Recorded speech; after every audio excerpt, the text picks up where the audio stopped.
Greetings, people of the world. My name is Gene Goldenstein. Today, we will be talking about the ultimate king of the seas.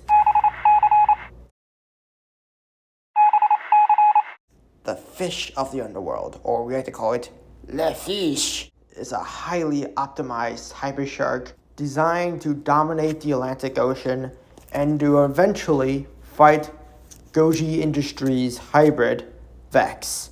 Close your eyes and imagine its appearance.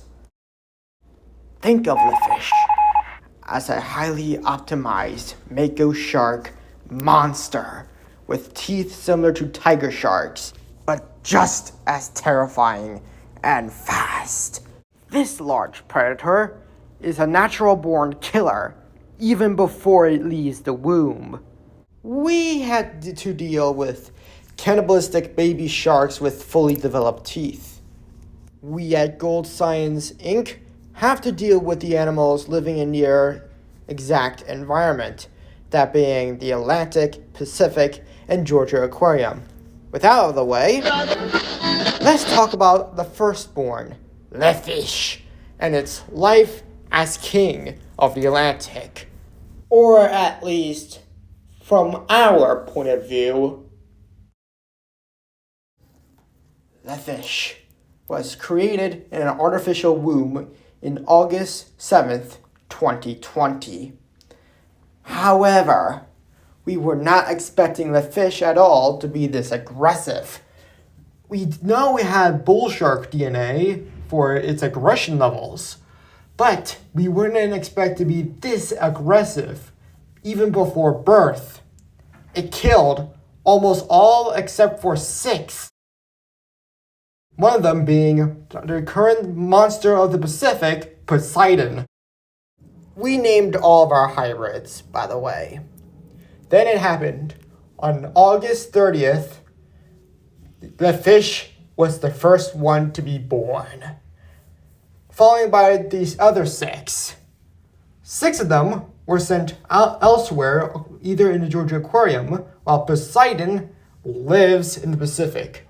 The fish was in an enclosure in France, where it will be studied until a hurricane struck and the fish escaped into the wild.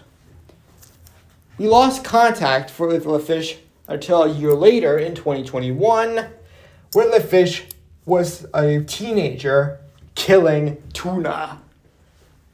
We were expecting its quick speed and agility for an animal so far about the same size as a mako shark, but nowhere as powerful as Vex.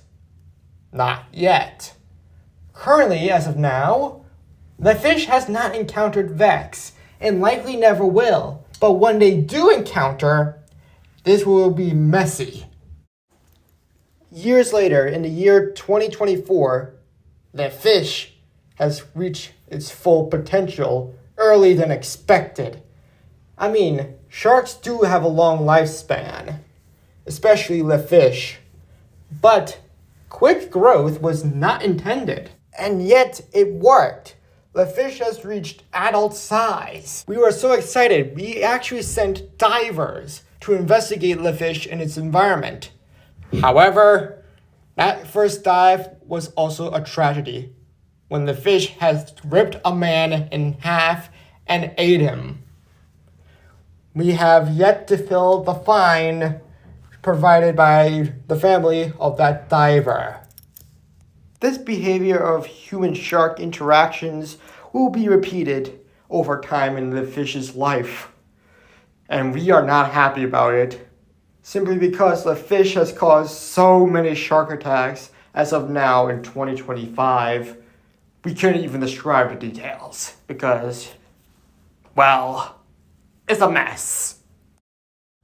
Later on in 2025, when divers used shark cages this time, the fish was found with scars all over its body, including on its eyes, its gills, even a small portion on its tail missing, meaning his speed has been reduced from 44 to 40 miles per hour.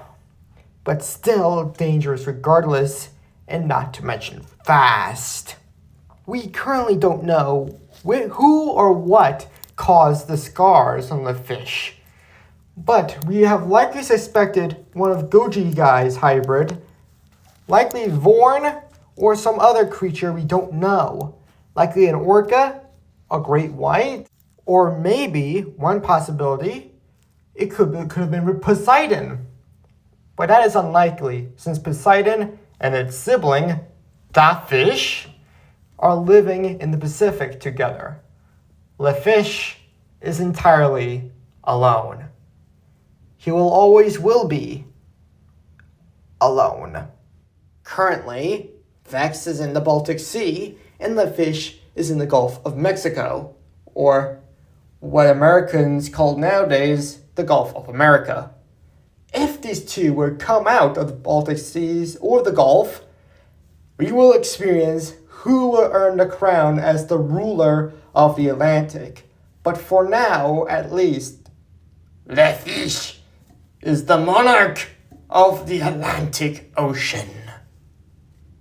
Soon, we will talk about Poseidon, the fish's brother, and one that's more calm than the fish himself, but still causing shark attacks. There is more coming soon.